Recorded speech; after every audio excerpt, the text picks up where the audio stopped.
세 권의 소 예언서를 묵상합니다. 분량이 다소 짧아서 소라고 붙인 것일 뿐 그 중요성은 결코 작지 않습니다. 도리어 짧기 때문에 명확하고 명확해서 더 쾌부를 찌르고 찔려서 우리는 더 부담스러울 것입니다. 그럼에도 왜 이 말씀이 오늘 우리에게 꼭 필요한지 나눠보려 합니다. 호세아 묵상의 핵심을 세 가지 키워드로 정리해 보겠습니다. 첫째, 음녀 이스라엘입니다. 호세아서 묵상을 시작하자마자 우리는 충격적인 내용들을 마주하게 됩니다.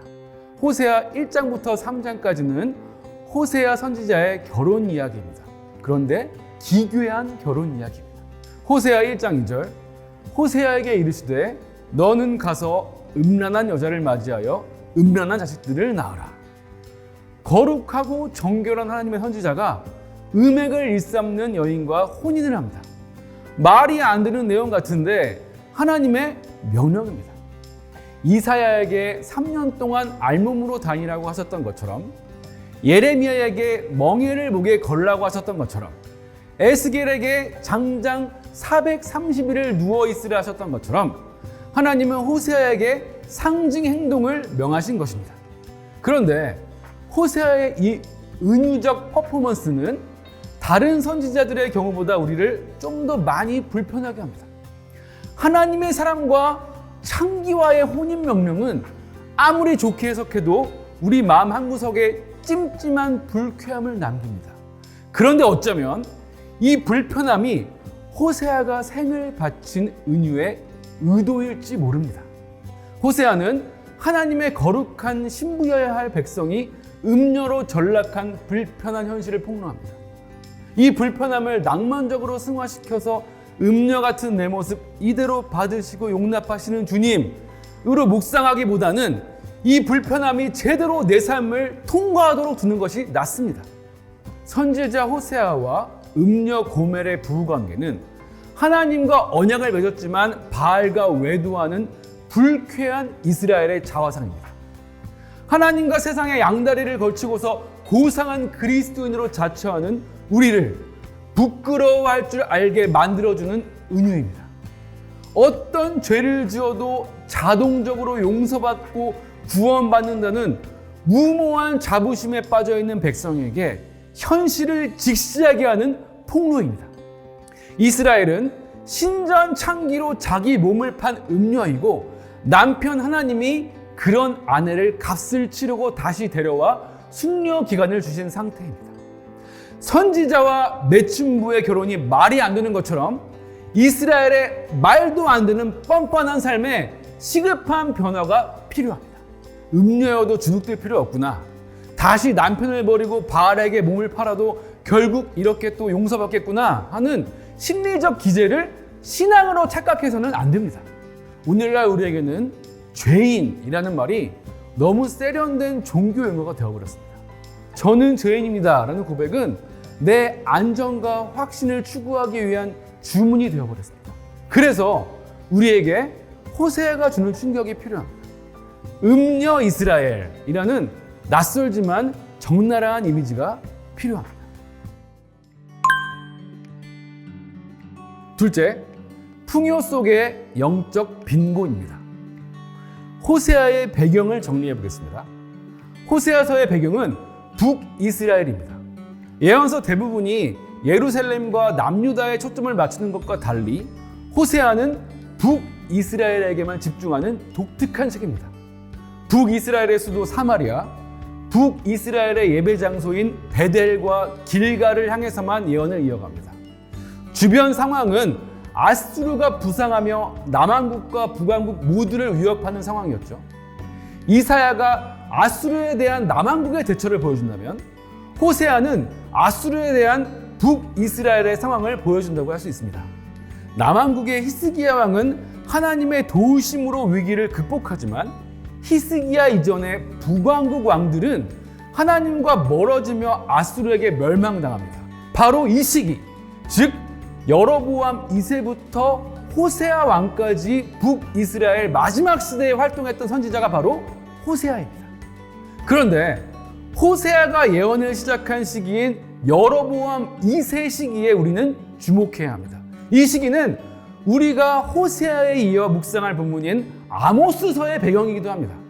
여로보암 2세 때는 북이스라엘의 전성기였습니다. 아니, 이스라엘 역사를 통틀어 솔로몬 시대와 맞먹는 황금기이기도 했습니다. 그런데 풍요로울 때 생기는 영적 문제가 있죠. 풍요는 하나님이 주신 복이다 라는 예나 지금이나 인류에게 가장 인기 있는 신학이 득세하게 되고, 풍요라는 눈에 보이는 결과 앞에서 일상의 순종과 회개의 요구는 모두 묵살됩니다.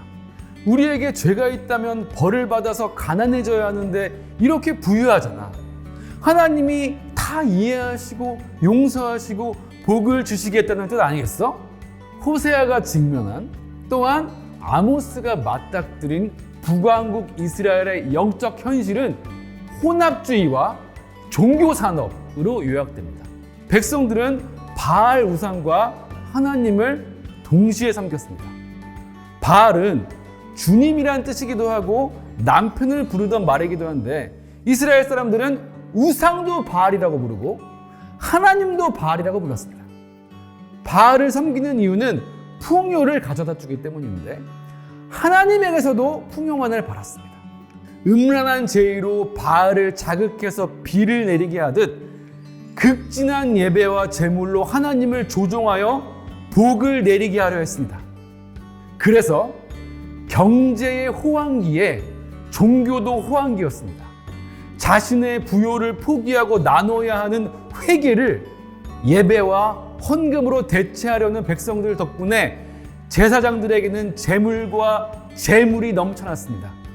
그들은 행복한 비명을 지르며 백성들이 더 많이 죄를 지어야 우리가 더 많이 용서를 빌어주고 부자가 되겠구나 하고 생각했습니다. 경제적 부흥과 함께 대형화, 기업화된 교회들, 돈과 하나님을 함께 섬기는 크리스천들, 회개와 개혁의 메시지보다 긍정과 축복의 메시지만 쫓는 오늘 우리들의 이야기와 너무도 비슷하지 않습니까? 연말에 호세아, 아모스의 불편하고 뼈아픈 말씀을 묵상하는 게 참 곤욕이지만, 그저 풍요만 쫓고 구하다가 영적인 위기에는 무감한 한 해는 아니었는지 돌아봐야 할 것입니다. 셋째, 하나님을 아는 지식입니다. 호세아는 이스라엘의 문제가 하나님을 아는 지식이 없음임을 지적합니다. 호세아서에서 가장 익숙한 말씀인 6장에서는 그러므로 우리가 여호와를 알자, 힘써 여호와를 알자라고 촉구하기도 합니다. 그런데 하나님을 아는 지식이 무엇입니까? 하나님을 아는 지식이 무엇이기에 그것의 부재가 북왕국 이스라엘 백성을 음녀로, 혼합주의로, 종교산업으로 전락시킨 것일까요? 그 알은 단지 개념의 습득일 수 없습니다. 추상적인 성찰에 불과할 수 없습니다. 신앙 공식의 정립 정도로 그칠 수 없습니다. 하나님을 아는 것은 하나님의 성품을 아는 것이고, 하나님의 형상인 내 삶에 그 성품을 담는 것입니다. 하나님의 세상과 사회와 현실과 일상에 그 성품을 드러내는 것입니다. 호세아가 특히 강조하는 하나님의 대표적 성품은 헤세드입니다. 호세아서에서는 은총, 인애 등으로 번역되었지만 자세히 묘사하면 변치 않는 사랑, 신실함, 충성을 뜻합니다. 이 헤세드가 하나님과 이스라엘 사이의 언약을 유지시킵니다. 이스라엘은 변덕스럽지만 하나님은 변치 않으시기 때문에 부부관계가 유지됩니다. 하나님은 그 헤세드의 일관성 있는 공의와 정의와 자비와 긍휼과 진실로 백성을 대하십니다. 문제는 이 헤세드가 상호적이어야 한다는 것입니다. 이스라엘은 하나님을 알아야 합니다. 안다는 것은 아는 대로 사는 것입니다. 아는 대로 못 살면 부끄러워할 줄 아는 것입니다. 헤세드의 하나님을 아는 것은 헤세드의 삶 그 자체입니다. 변함없는 사랑으로 하나님을 사랑하는 것입니다. 변함없는 사랑으로 이웃을 사랑하는 것입니다. 세상, 사회, 인간관계 속에 헤세드가 흐르도록 실질적인 수단과 대안을 구현하는 것입니다. 호세아 시대의 또 다른 예언자이자 우리가 뒤이어 묵상할 아모스 선지자가 명령한 그대로입니다. 오직 정의를 물같이, 공의를 마르지 않는 강같이 흐르게 할지어다. 호세아는 이스라엘 사회에 인애가 없음과 그 인애를 회복하는 것이 유일한 살 길임을 반복해서 지적합니다. 나는 인애를 원하고 제사를 원하지 아니하며. 그런데 북이스라엘 백성처럼 우리는 이 삶을 인애로 채워야 할 내 삶의 문제와 연결하지 않을 때가 많습니다. 내가 아무리 죄를 지어도 자동적으로 용서하셔야 하는 하나님의 인애에 관한 지식으로 제한하고 그 상호성을 잘라내곤 합니다. 음녀 이스라엘이라도 괜찮고 떳떳하고 큰 소리 칠 수 있게 하는 지식으로 축소합니다. 이 제한된 지식을 의식화하여 예배로 치장하고 결국 호세아 말씀과 정반대로 인애가 아닌 제사로 신앙을 단순화시킵니다. 이 알량한 지식대로 무한하신 하나님이 움직여 주시길 바라고 하나님을 조종하는 데 실패했을 때 고난이 찾아왔다고 여기기도 합니다. 하나님의 성품과 동떨어진 삶은 삶의 부재인 것인데 도리어 영적 부담감과 죄책감을 덜어주는 지식의 충만으로 여깁니다. 그러므로 호세아는 하나님은 어떤 분입니까?를 묵상하는 우리에게 너무도 적실한 책입니다. 호세아는 맨 마지막 구절에서까지 지식의 문제를 말합니다. 누가 지혜가 있어 이 일을 깨달으며 누가 총명이 있어 이런 일을 알겠느냐. 여호와의 도는 정직하니 의인은 그 길로 다니거니와 그러나 죄인은 그 길에 걸려 넘어지리라. 하나님은 어떤 분입니까? 라는 매일 성경의 물음의 본뜻은 그 하나님의 길 위로 내 삶을 내던져 그분과 함께 살겠습니까? 일 것입니다.